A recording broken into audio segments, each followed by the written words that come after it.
International Women's Day Reflection 101 as I'm walking around the house, wrangling children, cleaning up, all that sort of jazz.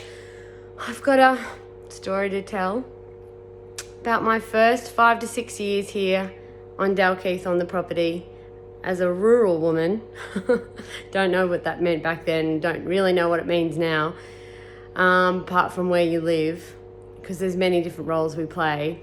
I'd say that my first 5 to 6 years here was filled with guilt.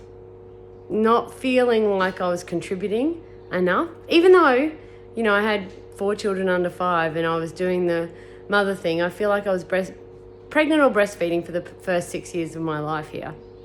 And it was all a bit of a daze.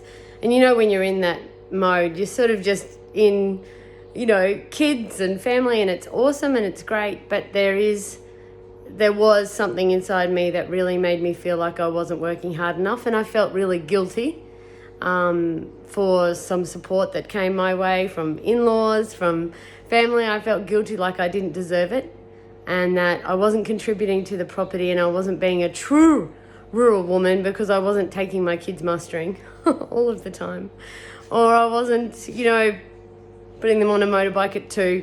There's all these things that I thought I had to be as a rural woman in those first 5 to 6 years, and I could say honestly it was filled with guilt, which is partly why I started off the track training and partly why I needed something for myself to make me feel valuable. And it wasn't anybody else's doing, it was all in my head. And I think now on reflection, I just needed to accept that who I was and how I was living, it was my choice, and there was nobody put any stipulations on that. I needed to have some freedom in my mindset about, you know, you just have to you do you sort of mentality. But I think we can get caught up into what the iconic rural woman does.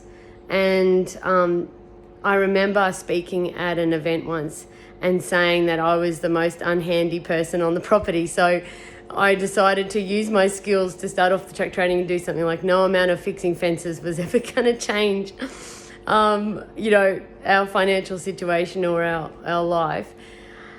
And I remember a woman come up to me, a quite young woman, she didn't have children at the time, and she said to me, I didn't realize you were so so not really a true rural woman. And I remember that really clearly, unfortunately, because I think a rural woman is just whatever you want it to be.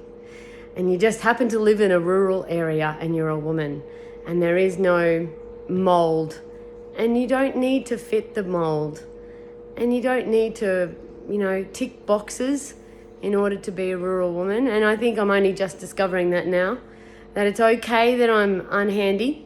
Some days I like to think I'm handy, most days, but we all like to think that.